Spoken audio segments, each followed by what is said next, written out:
Pag-aral, tumuklas ng karunungan sa University Belt, sa mga nangangalakal na pumupunta po dito sa Divisoria, sa mga namamasyal na dumadalaw po sa Tourist Belt, ay patuloy po ang pagdami ng tao. Sa pagdami po ng tao, hindi po natin may iwasan, dumami rin po ang mga sasakyan.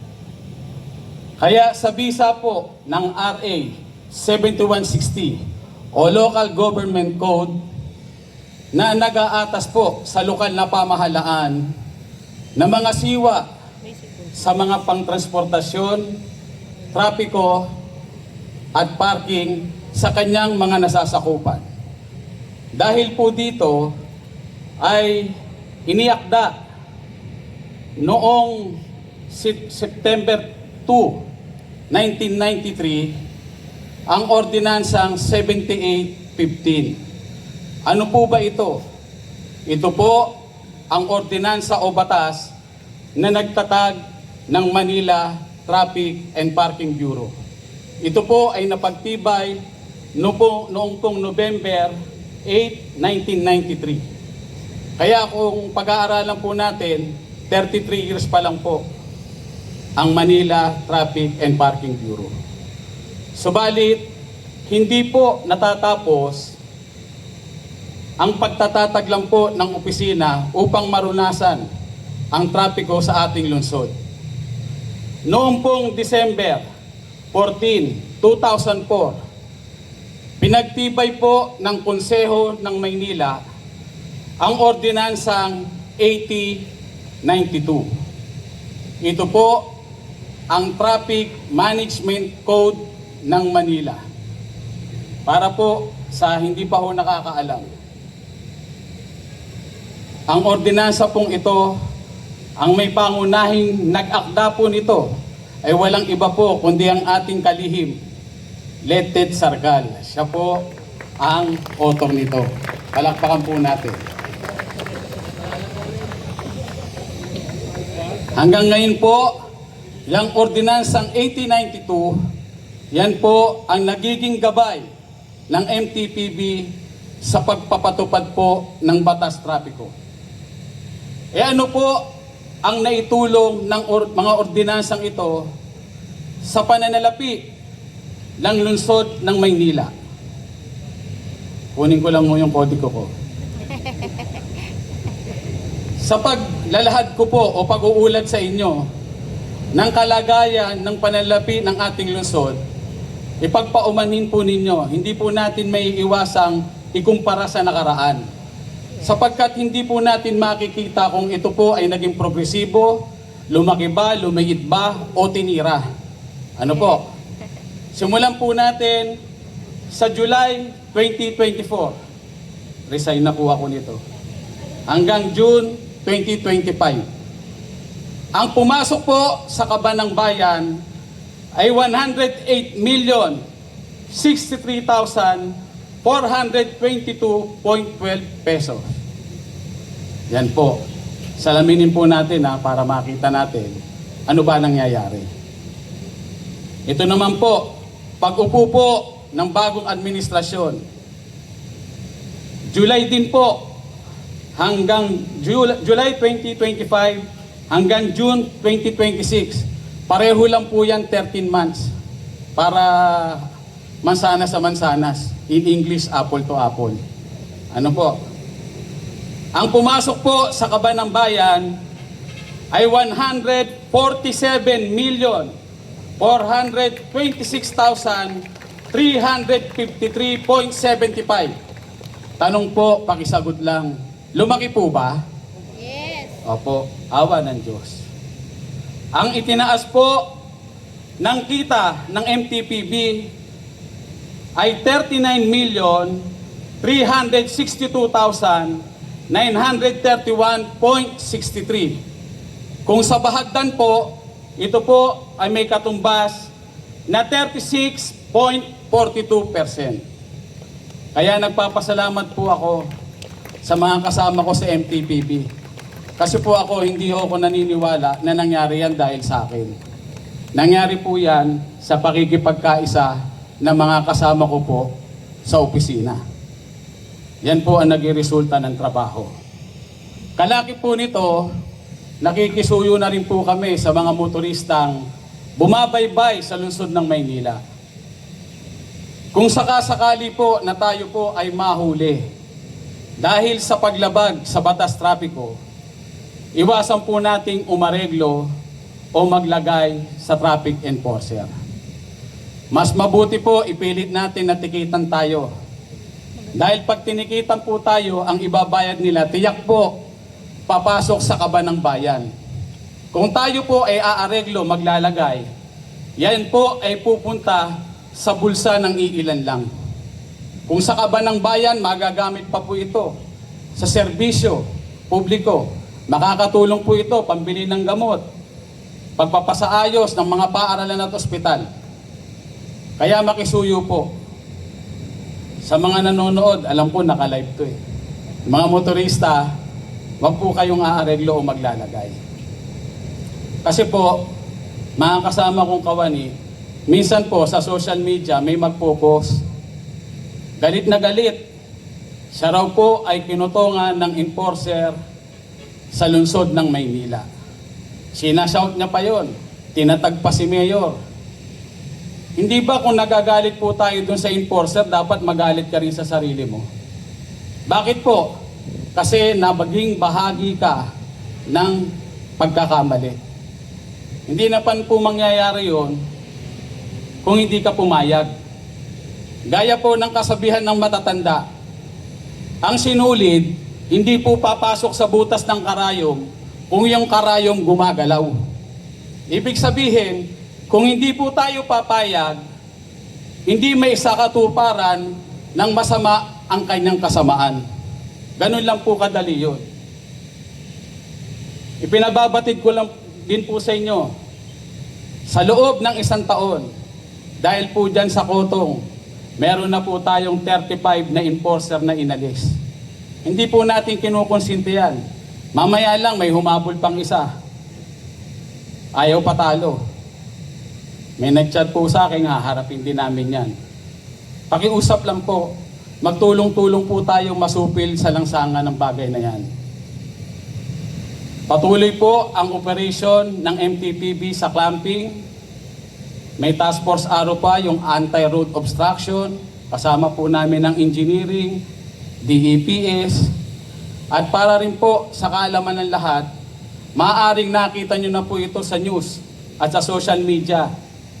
Na-lift na po ang NCAP, No Contact Apprehension.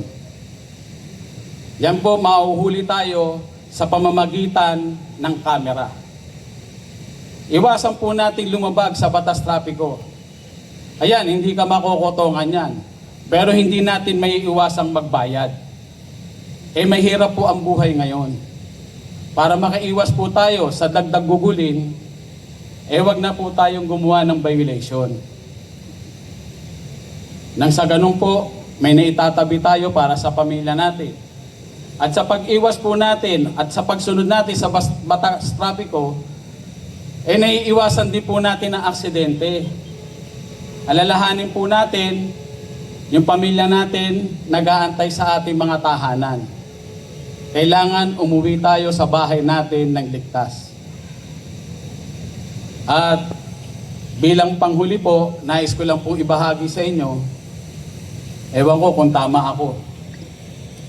Yung pagtulog po, napaplano natin kung anong oras natin gusto matulog. Tama po ba? Yes. Pero yung paggising, Diyos na po ang gumagawa nun. Kahit po mag-alarm tayo ng kasing lakas ng bell sa eskwelahan yung alarm natin, pag tayo binangungot na, hindi rin ho tayo magigising.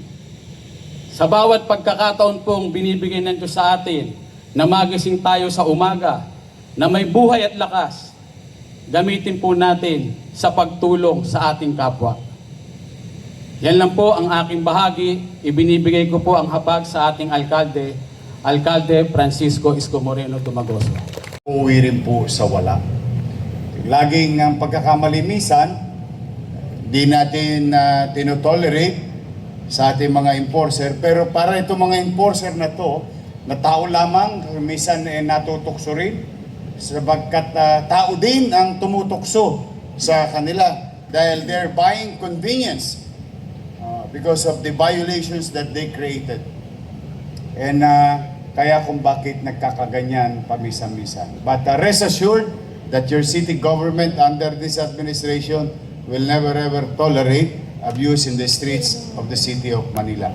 The same thing na dinanas natin noong nakaraang linggo. No? Nakita ninyo, hindi sa Maynila lang. Ha? In fact, mas less sa Maynila. Sa buong Metro Manila, kaliwat kanan ng basura sa body of water. Yung basura po na yun, hindi po yun napunta doon na naglakad na mag-isa. May nagtapon po nun. Somewhere along the way, in their respective communities. Noong umulan, katulad ng commercial, noong panahon ni Lou Biloso, yung Nestle, kung maalala, basurang itinapo mo, babalik din sa'yo. See, that's why, for a community, a city, a country, for that matter, to succeed, is to really, for the government to do its job, and the people to do its part. Malaking bagay ang tao at mamamayan. Good morning. Ako po'y nalulungkot ngayong umaga sapagkat isa sa ating direktor a few minutes ago, a little less than an hour ago, ay sumakabilang buhay na. Ako'y nakikiramay sa pamilya ni Director Pio Morabe. Siya po ay may nakaramdaman ng bagamat malala ang kanyang karamdaman, hindi niya inalintana itong sakit, hirap na dinaranas niya, ipinagpatuloy niya hanggang sa dulo ang paglilingkod sa bayan. At sa pamilya Morabe, on behalf of the people of Manila, we would like to thank you for allowing us, for allowing Pio to be part of this administration, to be of service to our people. Nakikiramay po kami.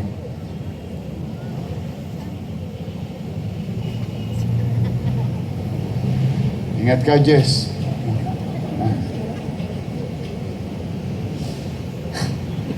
Si Jess, mahal na mahal ko ito si Jess eh. Kasi kahit papano, lumuluwag ang damdamin ko, ang dibdib ko, kung saan through him, nakakausap natin yung ating mga challenge individual. No? Kaya maraming salamat sa iyo, Jess. Really honored.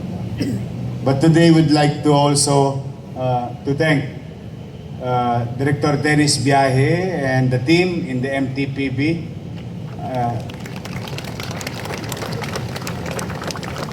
Pansinin po ninyo, bakit lumaki yung income? Hindi naman lumaki yung Maynila. Nabawasan pa nga po ng parkable areas eh. Dahil marami pa akong maigpit na pinatutupad na non-negotiable spaces to be made available to general public.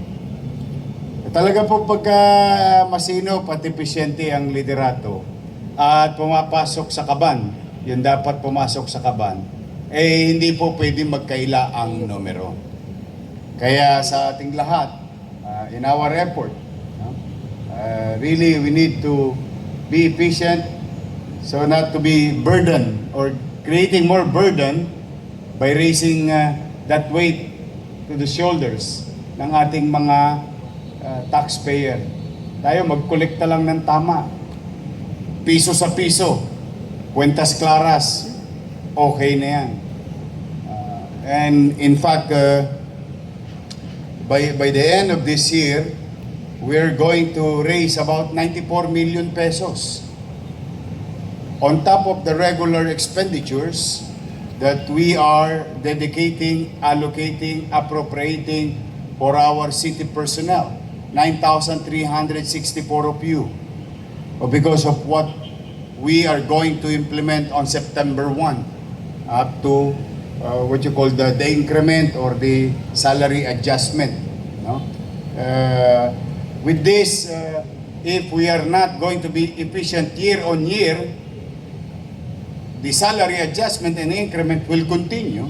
Then naturally, we are making money just to give it to as a salary. Maliligwak po tayo niyan pagka nagkaganon. Kaya sa lahat ng mga ahensya ng departamento na nagbibigay ng growth, no? But not burden, congratulations katulad sa MTPB. Palakpakan natin sila. At gusto ko rin pasalamatan ng ICTSI, International Container Terminal, sa Tondo. Sila po ay nagbigay ng raincoats for our MTPB personnel. Nandito po si Cleo Angelo Guevara, Stakeholder Engagement Manager. Andiyan ba? Ayun. Cleo, mabasa sana kayo ng ulan. Rosauro Luntayaw, MICT Consultant. Saira Carmina Wenceslao, Sustainability and Development Superintendent. Itong ICTSI nagbigay ng raincoat. Pero a week before that, 308 units of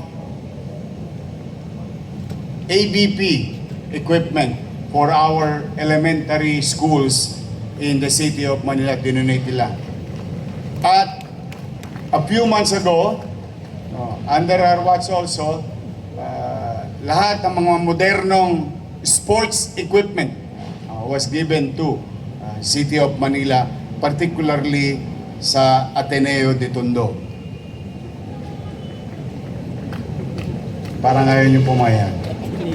Sa Katipunan lang ba may Ateneo?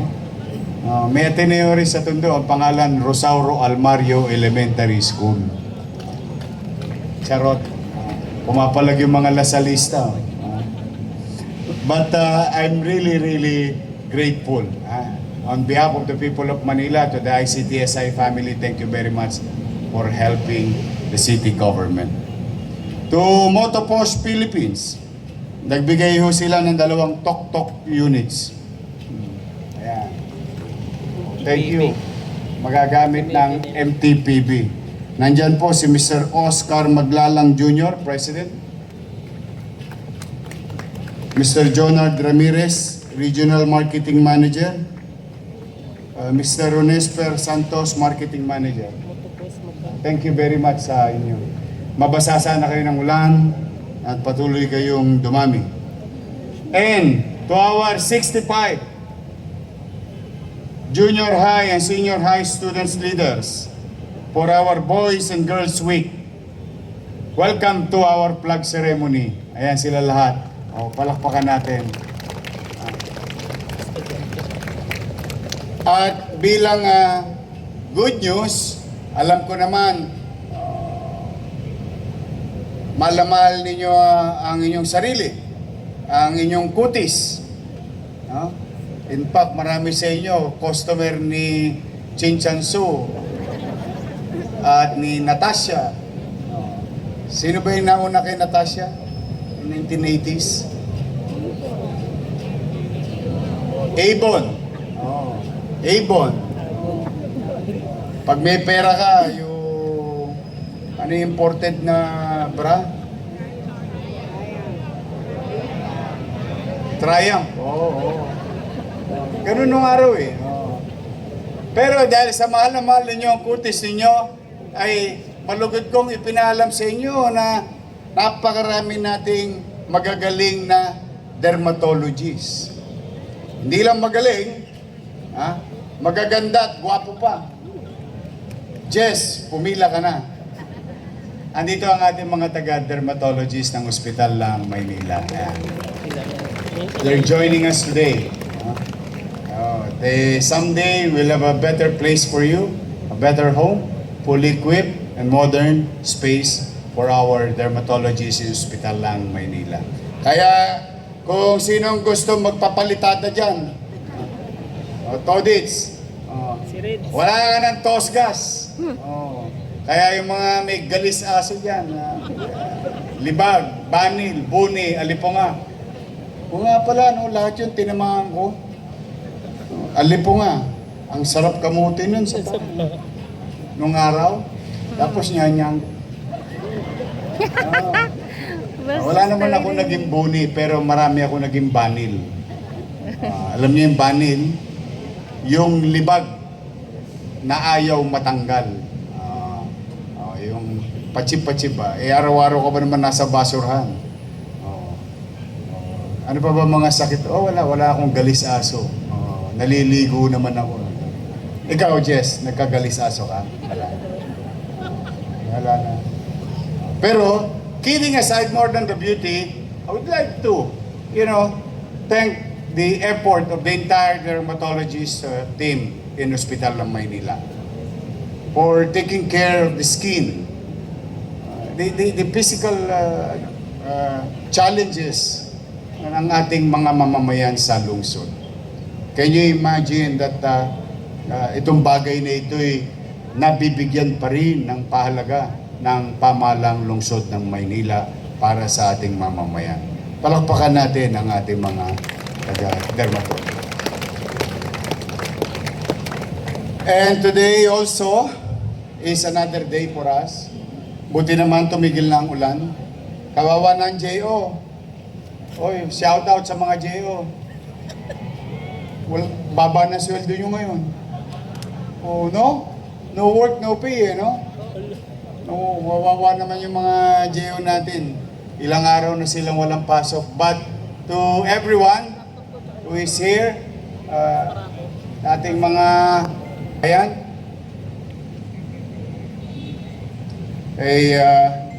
mag-iingat kayo. Init, malisangan, puyat, pagod. Magpakabait na kayo. Pakabait na tayo. Kasi talaga you'll never know. But for now, I want you to be healthy, stay safe, stay healthy. Because the people of Manila needs us to govern properly and effectively. And may good news tayo sa mga taga Tondo mamaya in a matter of few minutes. But mag-iingat kayo at sana'y lagi kayong maging ligtas. Ang wish ko kay Jesus this week for you to be healthy and safe more than anything else. Ang pera mawawala, ang pera darating. Pag ang buhay na wala, paalam na ating mahirap. Minsan talagang gino-joke ko na lang. Pero sa totoo, sa buhay natin, walang kasiguruhan. So, we, almost 20,000 of us in the public service here in Manila, across national offices, attached national offices and local offices. We must do what we have to do. And maraming salamat sa Diyos because as like what sinasabi sa salitang English, many are called but few are chosen. You were the chosen one. We were the chosen one. And let's try to excel in our respective field of undertaking. Maraming salamat at pagpalain nawa kayo ng buong may kapal. Manila! God first. Thank you. Yes? Get your badge, tapos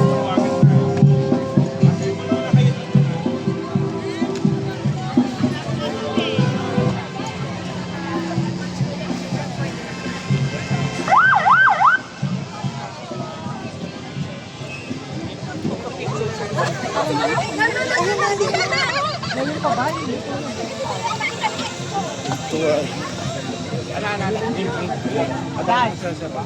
Ha? Ah, sambahin Yan, ko kaya yan. Ito. Ay, siya pala yun. Boss, ito si Sir Oscar. Ang galing mo magsoli tatakot ko talaga sa mukha ko. Picture daw po, guys. Tulad nung ano natin, yung binigay natin weight Sorry, holder. galing mo magsoli. Pag may nabangga pa sila kami. Asan na yung negro? Hindi na makita siya. Sakto, may wader ka. Tapos yan nakapatol. Nakapatol. So, since bumili ako wader for the doctors, traffic enforcement, DPS, yung simula Kasama bota. yung rubberize para sa baha. Ilay sa motor. Para maka... Thank you po sa inyo. Thank you po, sir. Ayan, siya po yung nag-donate ng tok-tok. Thank you, Pat. Mag-ingat kayo. Thank you very much. Sige. Boss. 1, 2, 3. 1, 2, 3.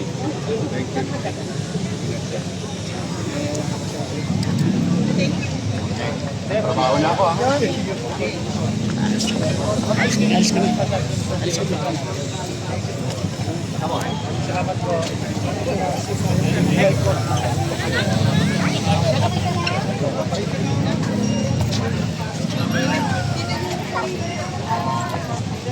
Mawawala ka.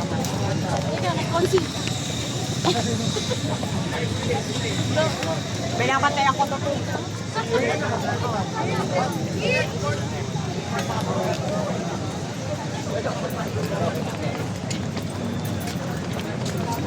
Diretso na tayo. Masocial, di ba?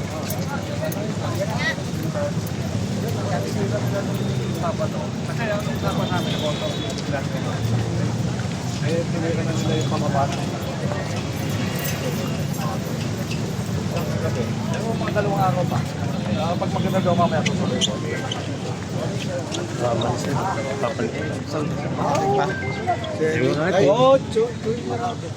Lasok.